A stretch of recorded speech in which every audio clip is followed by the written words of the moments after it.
আসসালামু আলাইকুম। আমার খামার আজকে সাফ করার চেষ্টা করব।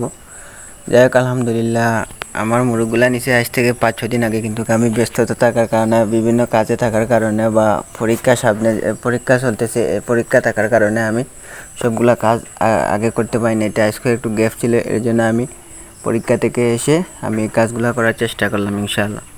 যাই হোক, প্রথমে কলেজ থেকে আসার সময় চুন নিয়ে আসছি। চুন নিয়ে আসার পরে আমার ভাই এটা চুনগুলো গুলে রাখছে, তা আমি এরপরে খাওয়া দাওয়া করে এসে আমি চুনগুলা দিয়ে দিলাম। তারপরে আমি এই পাত্রগুলো নিয়ে দিয়েছিলাম, এই কাজের পাকে একটু পাত্রগুলো নিয়ে পুকুরে দিয়ে গেছিলাম, যে খাদাগুলো একটু নুলে।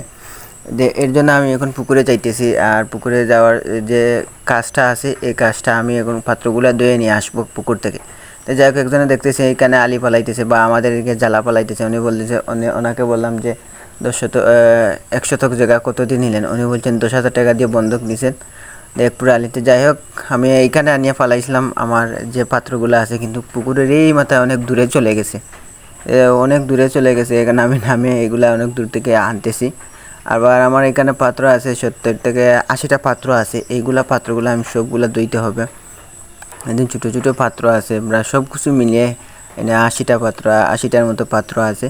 এগুলো আমি একটা একটা করে সুন্দর করে দেওয়ার চেষ্টা করব, কারণ খামারে যে যদি পরিষ্কার না থাকে, পরিচালনা না থাকে, তো অনেক ক্ষতি হয়। এর জন্য আমরা সবসময় চেষ্টা করি দেন আমাদের এই যে পাত্র উত্র সবগুলো আমরা ফ্রেশ রাখার জন্য বা ইনটেক রাখার জন্য আমরা সবসময় চেষ্টা করি।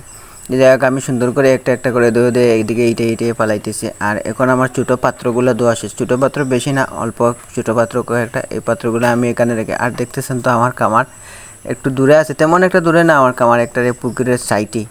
তো যাই হোক, আমি এই সবগুলো এখন আমার বড় পাত্র ছোটো পাত্র এগুলো দিয়ে আমি বেড়ে দিকে দিয়ে লাগছি, যে পানিগুলো ঝরে পড়ে।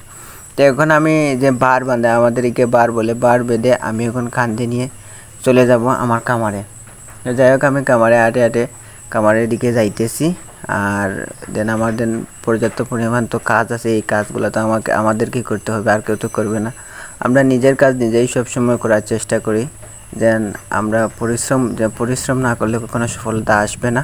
আর পরিশ্রম সবসময় করতেই হবে। আপনি যে কোনো অবস্থায়, আপনার ছোটো হোক বা বড় হোক, আপনার কাজ আপনারই থাকবে। তো যাই হোক, আমার এখানে বাস দেখতেছেন তো। আর আমি খামারের ভিতরে ঢুকে গেলাম, খাবারের ভিতরে দেখতেছি ছাগলও 2টা ঢুকে গেছে। যাই হোক, আমি এগুলা দিয়ে, আর এখন পরে আমি দেখতেছি আমার চুন শুকাই গেছে। আমি অনেক ঘন করে চুন দিছি, চুন দেওয়ার কারণ আছে, আমি ঘন করে চুন দিছি, কিন্তু আমি এখনো লেফি নেই। আমি কয়েকদিন পরে লেফার চেষ্টা করবো ইনশাআল্লাহ। আসসালামু আলাইকুম।